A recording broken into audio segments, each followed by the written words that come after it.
Hello, everybody.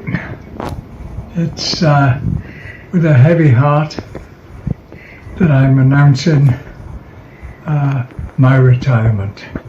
This is the story of former AC/DC drummer Chris Slade, who at 79 has announced his retirement from drumming after roughly 6 decades as a professional musician, saying the effects of a stroke have made it impossible to continue performing the way he wanted.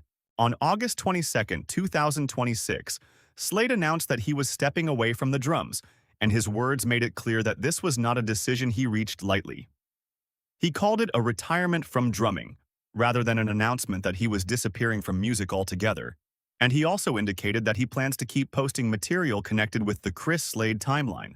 The phrase that summed up the moment came directly from Slade himself. With a heavy heart, it's bye for now.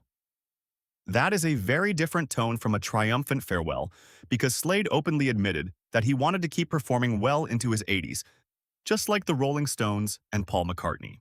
And that's where the reason for the retirement becomes clear. Slade revealed that he suffered a small stroke about 7 years ago, and he explained that its effects have become worse over time. The decision arrives after a career that stretches back to 1963, when Slade began working professionally as a drummer at just 16 years old. Long before AC/DC, Tom Jones played a major role in Slade's early career. His official biography places him with Tom Jones's backing group, the Squires, for roughly 7 years, and that period included the 1965 hit It's Not Unusual. After leaving Jones in 1969, Slade moved through a remarkable list of musical projects, including Tomorrow, the group featuring Olivia Newton-John, before joining Manfred Mann's Earth Band in 1972. 6 years with Manfred Mann's Earth Band produced 8 albums and 3 UK top 10 singles during his tenure, including Joybringer, Blinded by the Light, and Davies on the Road Again. That career kept expanding.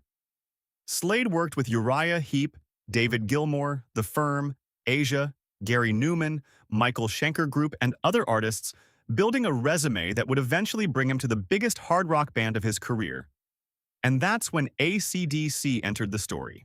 Slade joined AC/DC in 1989 after Simon Wright's departure, and his first studio album with the band became one of AC/DC's most recognizable records, 1990's The Razor's Edge. That album included Thunderstruck, Money Talks, Are You Ready?, Hell's Bells, and the title track, while Slade also performed on the accompanying Razor's Edge World Tour. His first AC/DC concert came in 1990 at the Worcester Centrum, and that era eventually became part of the material remembered from AC/DC's live period and the famous Live at Donington performance. Then came 1994, and everything changed. AC/DC brought Phil Rudd back, ending Slade's first run with the band. According to Louder, Slade admitted that he was not happy about the decision, which is hardly surprising given the circumstances, and Malcolm Young reportedly asked him to remain available as an understudy. Slade declined.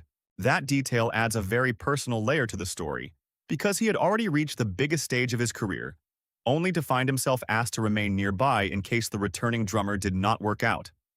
What nobody expected at that point was that Slade would eventually get another chance with AC/DC. In 2015, following Phil Rudd's legal problems, AC/DC brought Chris Slade back for the Rock or Bust World Tour.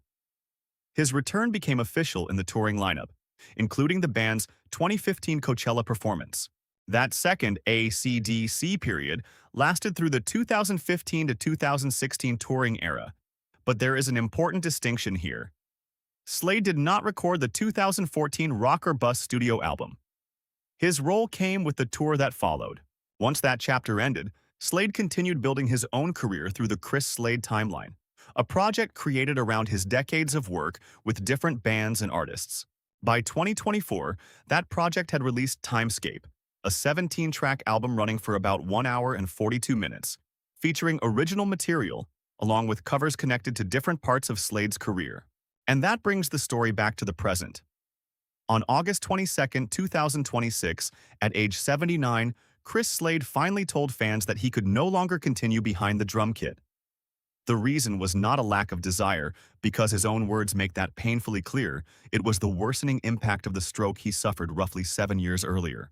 Slade specifically mentioned his admiration for performers such as the Rolling Stones and Paul McCartney, musicians who have continued working into their 80s because he wanted that same future for himself. Instead, he has chosen to step away from drumming. The remarkable part is just how much came before that decision.